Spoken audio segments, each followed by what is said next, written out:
So the myth continues, are people still leaving San Francisco in 2022? Let's talk about it, and I'll share the facts with you towards the end, so stay tuned. But before we get into that information, please click and subscribe and bless the YouTube algorithm, because it really does help promote my website and give valuable information to those out there in the world looking for information on San Francisco Bay Area real estate, right? So let's talk about it. You know, the media has definitely portrayed the city of San Francisco in a negative connotation, and I get it. We do have our issues. I could get a little bit political. I'm trying not to, but you know, the Board of Supervisors and the DA, we need to clean up this city. You know, there is areas, part of the city that they do get media attention, but we're not really going to talk about that too much. But let's just sort of talk about the media aspect of it and just sort of say, look, you know, San Francisco has received a bad rap in the last couple of years. I personally see it. I drive through the Tenderloin. I see the issues. Absolutely. They're very confined to certain locations. So, you know, if you're talking areas in Pacific Heights, Marina, South Beach, you don't really see the effects of the drug addicts within the city. Yes, the media has portrayed city as going down, but I firmly believe the city has turned a corner. The mayor has acknowledged that there's issues, and it really starts with her to say that, look, we really do have a problem. And yes, we do have an election this year. So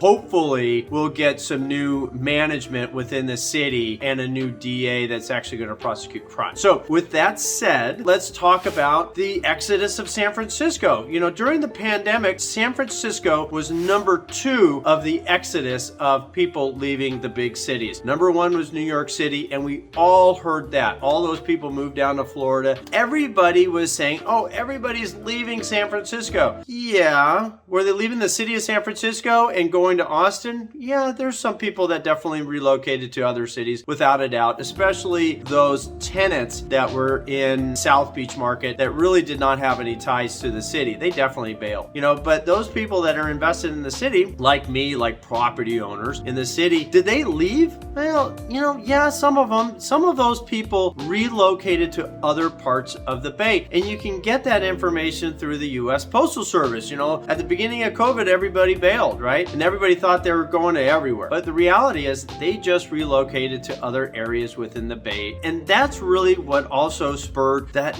rush to buy single family homes throughout the Bay Area. Marin County, East Bay, all the way down to Peninsula, San Jose. A lot of those people say, well, I could work remotely. I still want to be in touch with my employer and some of the other people, but I'm going to move to wherever throughout the Bay. So San Francisco, in my opinion, it did get clobbered in some areas, not so much in others. The reality is about 55,000 people left the city of San Francisco. That was a statistic I read just this morning. That's a lot of people. However, those people just relocated to the Bay Area, and they fueled that buyer frenzy with the low interest rates in those other areas, right? But when you look at the statistics from a job and employment point of view, same with Silicon Valley, yeah, the trend was down, but it's still positive. We had a net gain of 0.3% job growth last year, and I think that number is going to keep on going. So how did this affect real estate? Well, realistically, those people that were not invested, as I said, they left, right? They don't have a mortgage. They've skipped on their leases and they left. Those other people that were interested in the housing market and committed to the city, well, they simply relocated to other areas within the city. The single family homes absolutely were crazy. The condos in some of these other markets, the northern part of the city, you know, Marina, Pacific Heights, something with outdoor space was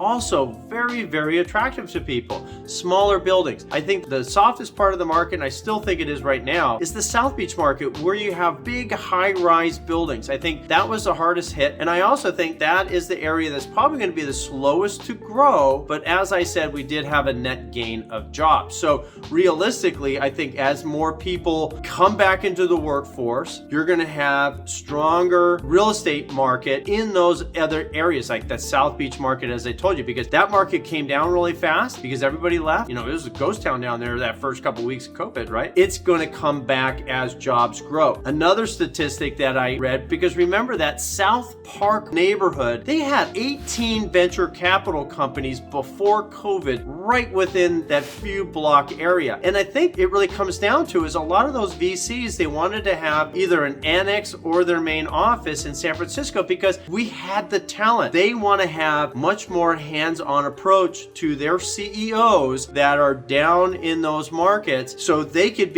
have a better relationships, better guidance, be fully entrenched with those buildings versus just having the financiers down in Sand Hill Road. They want to have those offices. And I read that a major venture capital company just came into the city. And so I am always following the numbers. Remember, wherever you are looking at the economy, just follow the numbers, follow the money. A lot of money is coming back into San Francisco. VCs are putting money into San Francisco. What that means is there is just going to be more job growth in the city. Silicon Valley, true, but I also think that the financiers of Salesforce Tower, they will want to fill those empty desks and empty offices. They are going to be incentivized to do that. They just built that building and they want employees back in the marketplace. So I think really what's going to happen is as more money comes in, as COVID comes down a little bit, people get more and more entrenched with the workplace. I think what's going to happen is, you could see that people are pushing back because they don't want to come back to work. If you don't want to work in the office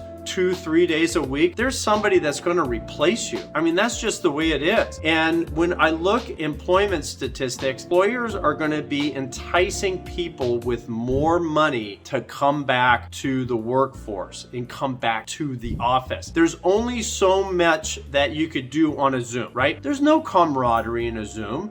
People need to be back in the office throwing out ideas. How are you going to improve the company, get more engagement, all of those things that are really traditional. And I think that reality is people are going to come back to the city. I think once the people start coming back, more money's going to come back and the cycle is going to continue. I think that work from home will still be a thing. I think employers are still going to want to have some flexibility. But when I look at the CEOs in the East Coast, in New York City, the big financial institutions, they want their people back. And I think that is sort of a leading indicator. People are going to want to come back to the office. And employees, if you don't want to do this, you could be replaced. And for those people that are seeking employment, there's going to be opportunity back in San Francisco. So in conclusion, the way I look at it is from the US media's perspective and who you watch, there needs to be a change in the city from a political point of view. We have had a lot of bad rap within the city, and it really comes down to drug usage and homelessness. That's kind of a California thing, I think. You have it down in Los Angeles as well. But the mayor has acknowledge that we have an issue. And I think that's really the first step. The second step is really for people to get out and vote some of these people out, honestly. The Board of Stoop Advisors, as well as the DA, they need to go because the soft on crime thing, that is making San Francisco sort of a laughing stock within the nation, right? Especially on certain media outlets. But when you really look at it, and I drive through the city all the time, I know the areas very, very well. The Tenderloin is really where you get a lot of the drug usage. Those people don't walk more than a couple blocks. And you don't find those issues in some of these other areas. You might have a street person, a homeless person here and there, but you just don't have the density as you do in Tenderloin throughout the city, where there really is a problem. But, as I said, the mayor's acknowledged it. So hopefully the media of San Francisco will wane as the city gets better and better. I think from an employment point of view, it will definitely come back. I see signs of it right now, as I say, follow the money. When it comes down to real estate values, you could see my next video is going to talk about the real estate market in depth. But I do think that there's going to be limited inventory for the city of San Francisco. There's going to be some buyer opportunities. And I think right now what we're seeing, since real estate does change on a dime here in the city, I think it's becoming much more of a normal market, which in my opinion, I think is the healthiest market for all parties, buyers and sellers, and being able to make transactions happen. I think